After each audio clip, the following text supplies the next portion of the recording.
This is the second part of the video of how to teach toddlers. So how do you start with toddlers? So now in this video we will handle the children between years 3 and 5. Eric Erikson in this stage of development says the child normally develops initiative versus guilt. So here the child learns between spontaneity and restraint. That means like the child normally will be spontaneous with certain things, especially in toilet, like urinating and all. So the child learns between spontaneity and restraint. How can I control myself? So in this stage, if the child goes through a positive upbringing, the child develops purpose in its life. So the purpose which we need to develop as human beings starts developing at this age. So here we need to understand, when we are teaching children, we need to understand learning is not only about reading books or writing. The first part of the learning is kinesthetic learning. What is kinesthetic? We do a lot of things and learn. So there is visual, auditory learning which comes to the academic learning. But the first phase of learning is kinesthetic. No, we do certain things, we make things and we learn. So this actually the third stage between years 3 and 5. It should be the kinesthetic learning which should take the major part. That's why in Montessori training, they use always things to teach children. So if you go to a good Montessori school, they will have everything in hands. Children will have everything in hands while they learn. So this is what we need to do. So here again I will say the child formation is more important rather than academic learning. The academics can still wait. But during this time, we can start with the phonics, with teaching them letters, they can scribble through, they can do patterns, all these things we can do. But I would say focus on orally teaching them about everything around them. Everything around them. A mother can teach, sisters or like people around the child can teach the orally. And when do you have to start writing?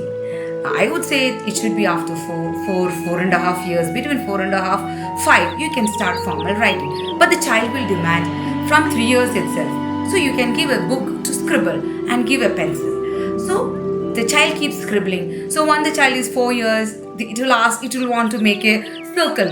So the child will ask you to make a circle and give. So keep doing it. So once the child is like between 4.5 and 5, you can demand writing. Until then, I would say you should not force writing on children. So reading. So when we start writing, we start with scribbling initially, then with patterns, then we start on letters. So there are different ways of doing it, but you can follow any way you do. Some people teach small letters first, some teach capital letters. It doesn't make a big deal.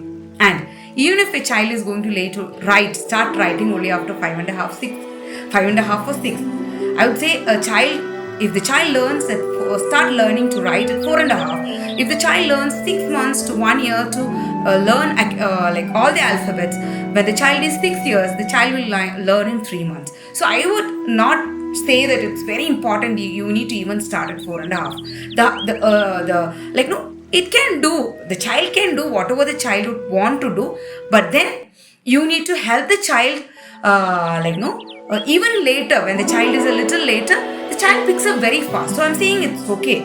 So you can teach the alphabet, you can read. Before teaching the alphabet itself, you can start reading stories to the child. The child need to first learn by experience, kinesthetic, then I would say audio, then it's visual, audio and visual. The third is like visual, identifying letters and writing. And then you can start with alphabets, you can go into cursive writing, and then you can start with two-letter words, three-letter words, and if you're following Robinson curriculum, you've got a proper book, where to start, how to go. I think almost all the curriculums we have this book. We get all these books now out in the market. So once the child start reading, I would say you need to give a lot of importance to the language in the initial years of the child, because the language is the medium to learn any subject. So if the child is good at language, the child will be able to read and learn concepts and subjects by itself. Otherwise, if you start subjects and language together, the child is only getting language skills. So the child will not be able to read and learn by itself. So I would ask you, until 8 years of the child, the subjects can wait, even maths can wait. You can teach the child numbers like equal to, greater than, all these things, missing numbers, all these things you can teach. But the concept of addition, subtraction can still wait 7-8 years until. But give a lot of importance on the subject, learning the language. Any language you teach normally we use English, so teach the child. By 8 years, the child should be able to read most of the books, should be able to read a newspaper and understand. There will be certain words which a child will get stuck, it's okay. But normally if the basic books under a child, 5th or 6th standard book, the child should be able to read and understand. Then you can put the child easily into self-learning. So I would say the initial years of formation, of homeschooling, I would say give a lot of attention to child formation, because if the child has got a very good temperament, you ask the child to sit, the child will sit down to learn. So you need to give importance to develop the nature of the child, where the child understands what the child needs to do. Academics can wait. So if you've got a child with a good temperament, then academics will really pick up very fast when you start.